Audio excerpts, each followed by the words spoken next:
All right, ladies and gentlemen, here at Sacred Grounds, I'm just going to do a brief introduction. Joe's a Chicano poet, creative writer, teacher, parent, grandparent, and has been an activist for human rights, political rights, and social justice for oppressed people.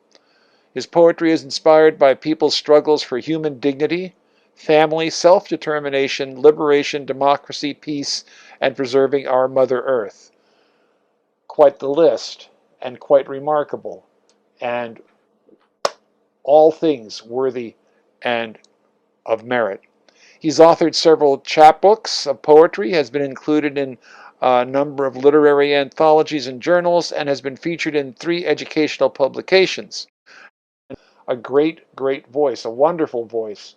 The man is deep and caring, and the heart will now be present in speaking to us. All right. Well, thank you very much, Dan. And I really appreciate being able to be here with everyone at Sacred's Open Mic online through through Zoom. I've mentioned to Dan I'm technologically challenged. So I really try very hard to utilize the technology as much as I can. And I also want to thank Avacha. I noticed that she's here now and for recommending me tonight. And she has been a big inspiration to me for around 50 years, believe it or not. I'm going to begin with a poem that I call Animal Behavior. Once there was a cool cat who was really a dog when it came to chicks who called him a snake for being such a worm. That turkey was a real rat who lived like a pig and ate like a horse. He was a fishy character who dogged everyone because he was such a weasel and a leech, which ticked me off. That bird brain really bugged me.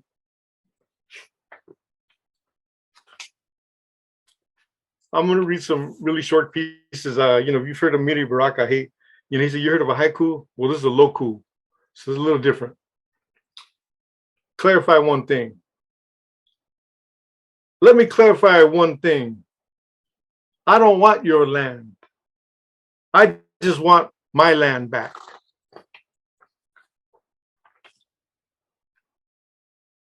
Don't ask God. Please, don't ask God what to do. He's the one that advised Cortés. Back. If they send everyone back to where they came from, where will all the gringos go? A border. They almost forgot que nosotros estábamos aquí por mucho tiempo. I almost forgot that we have been here in esta tierra desde antes de la frontera.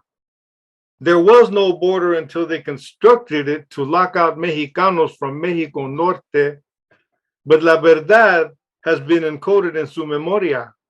So they returned to occupied Mexico in search of work and a better life. All the barbed wire fences, border patrols, checkpoints, crossing bridges, signs posted, ideological wars, border vigilantes, race haters, and language laws will not change any of it. No, no van a cambiar nada. Conocen su historia y saben que la verdad apoya su lucha. So get used to it. The traces will never erode, porque nosotros todavía vivimos en San Francisco, San José, Los Ángeles, San Diego, California, Arizona, Nuevo Mexico, Colorado, Texas, El Paso. You get the idea. We have been here for as long as the sun has shone. They won't turn back. They won't be turned back by a silly little thing like a border, una frontera. ¿Sabes qué? Only time will tell. Y nosotros tenemos mucho tiempo. I just had a poem published in the Santa Fe Literary Review, and by stroke of luck, I'm on page 1. It just came out this month. And the poem is entitled Word Murals. I bleed con la sangre de mis antepasados. alive with each beat of mi corazón. I sometimes paint with each stroke of my pen, mi pluma, a feather that magically paints murales de palabras en espacios libres, word murals, recitando poemas de lucha, de paz, of oppression and liberty, hate and the power of amor, mujer y hombre, las palabras pintadas de todo lo que tiene que ver con la vida humana. Por eso, that's why I write poesía. Because in those moments of poetic liberación, where my blood adorns a page, I feel liberated too. Thank you. Oblivious. This is basically a poem based on observation. For the moment, in each other's adoring arms, they stood embracing, abrazando y besando, heartfelt, lasting kisses between breaths and longing smiles. They embraced each other and the moment which they may have felt like loving harmony, armonía de amor.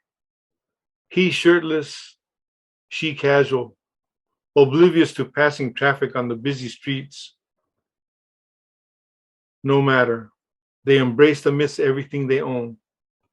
Plastic bags, tarps, shopping carts, old clothing, unbathed bodies, and their unbound love.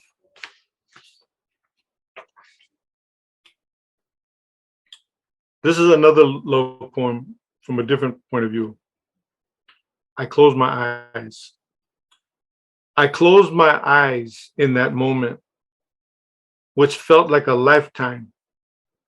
I froze time in the emptiness of my thoughts while I savored my senses, filled with emotion and passion, uninterrupted by the transgressions that surrounded my physical world. In that moment, I was free of injustice and sorrow. I retreated from the threshold of insanity that draws me near. In that moment, when I closed my eyes so that I could only, without distraction, savor your delicious kiss. That was from my wife, Lucia. In my lifetime, I've had a lot of wonderful opportunities to be able to share the microphone with many great poets throughout the nation. And one of the first inspirations that I had in my life was in San Francisco in Dolores Park almost 50 years ago. And it was Abacha reciting rhythmic poetry and just being very inspirational at Third World Liberation Day at the park. And when I heard her recite poetry that way, it was, for me, it was the first time I heard rhythmic poetry that recited that way. And it became like, it stuck with me and it stayed with me. And I've always aspired to try to be like that. And another poet that was inspirational to me that I've been able to collaborate with on different things was Amiri Baraka, who passed away in 2014. And I was invited in Oakland to participate in a tribute to his life, a memorial program. And this is what I wrote. From the dark, deep well of socially inspired ignorance, I ascended to the lyrical promise of social justice, freedom, self-determination, and political power represented in poems. Poems that cried tears of regret for oppressed people everywhere, and tears of inspiration for the prospects of liberation. From Amiri Baraka's prophetic rhyme and reason, in harmony with the sweet sounds of John Coltrane, trained saxophonic assonance and dissonance, wailing to the tune of coarse words, slicing away at imperialism and capitalist-induced cancer with a surgeon's precision. Black power, Chicano power, Boricua power, Native American power, Asian people's power, liberation, self-determination, justice, equality, peace, and socialism. Culture with art and meaning, with real blood and sweat, embellished with real people's struggles, where creative passion explodes in a tempo and beat, that paints the dull sky with revolutionary optimism.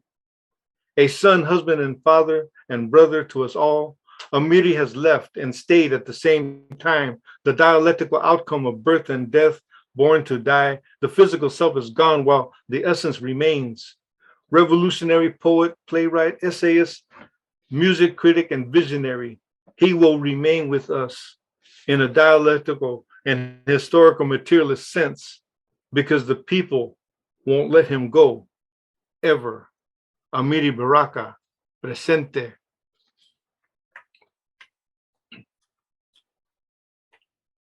I don't know about you all, but I speak Spanglish, and I call this sin idioma, without a language. Cuando era niño, hablaba español con mis padres y con mi familia. Era muy contento y feliz, pero cuando asistí a las escuelas me forzaron a hablar el English y con el tiempo se me forgot cómo hablar el Spanish. Con golpes y con vergüenza yo he aprendido to speak English bien. Hasta el primer grado no podía speak very good con mi abuelita, que se enojaba mucho. Hasta el sexto no sabía what language que estaba hablando. I was going to the tienda with my carnal. I was changing my calzones every day. My mama was always wearing her chanclas. My teacher was a pinche güey. I was always fighting with the babosos and I hated the gabachos. When my mama was mad at us, me and my carnales were pendejos. My tías used to gasp when I told them how I went chingazos. Híjole, qué confusion. They confused me in school, cut me off linguistically from my family, made me stop speaking Spanish and didn't teach me English. Now I'm illiterate in 2 languages.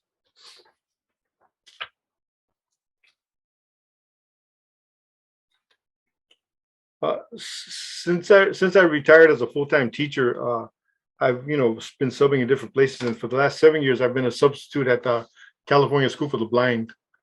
And interactions with people have given me a lot of ideas of how they perceive things, and I try to capture this poem, and I call it Blind Sighted. What are colors? Never seen one, but I feel them. I read thoughts and voices and words. I feel emotion and laughter and tears. The sun shines warmth. Clouds are cool. Grass tickles. Water chills. Fire burns. Cities are alive. Earth breathes. Steps echo. I see, I say, when I get it. I watch TV listening. Sometimes I read with my fingertips or ears. I dream images. I hope for the future, imagining a better world. If I like you, I'll see you later. You see, I see much more than the eye can see.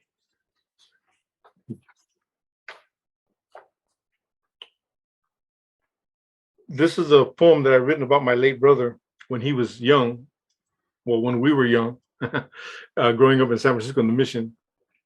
And I call it When La Migra Stopped My Carnal, which La Migra, the immigration. When La Migra stopped my carnal for walking while brown, they declared him illegal, even if it was only for a few minutes.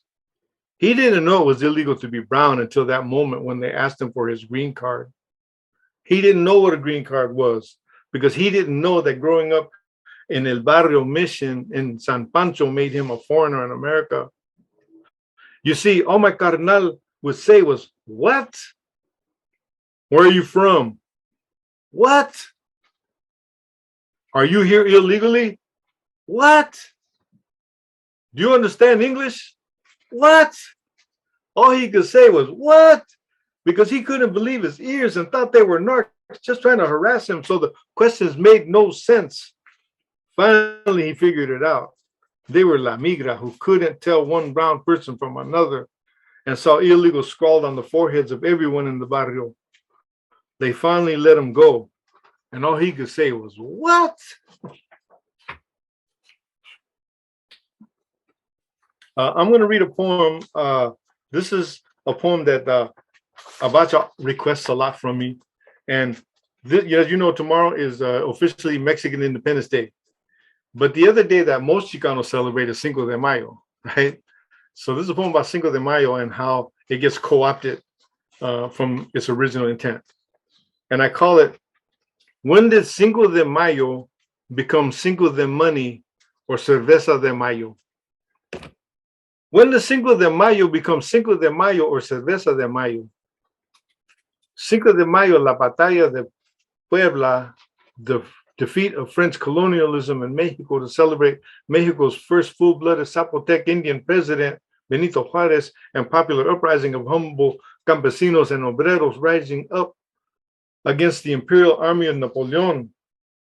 When does Cinco de Mayo become Cinco de Money or Cerveza de Mayo, instead of a time to celebrate revolutionary achievements of Mexicans and their glorious tradiciones de resistencia and their ambitions for libertad, autodeterminación y liberación?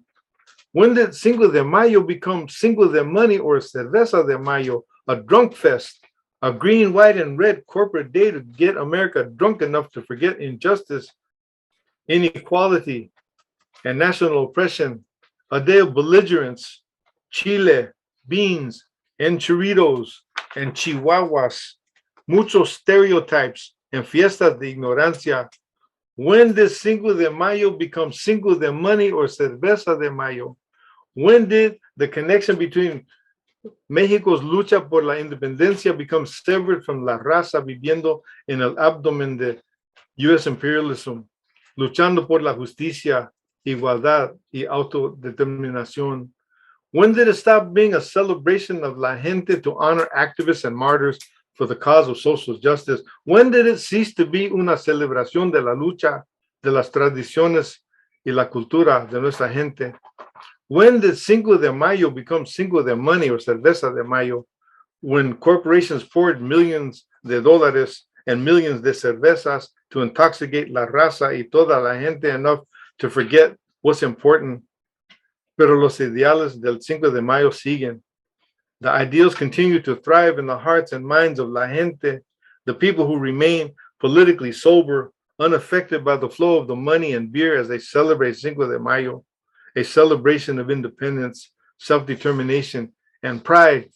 Que viva el Cinco de Mayo, que viva Benito Juárez, que viva la independencia de México, que viva la autodeterminación de la raza. Thank you. How much time do I have? You got about 5 minutes, a little like that. You want to do another? That was great. I love that. I wonder about you. Thank you.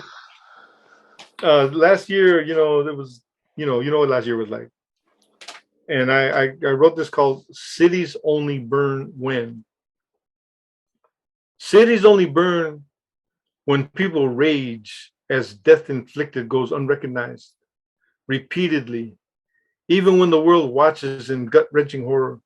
Cities only burn when the law enforcement kills Black lives, unrepentant, unpunished, forgiven, defended, blue wall defense, Black life offense. Cities only burn when everyone knows no justice, business as usual, no justice, 400 years, no justice, Black lives matter in a world of justice, but not in this nation. Cities only burn when loved ones are taken. Flames are the screams of loss and pain, the agony of injustice, the hope for humanity, for the world to see and hear.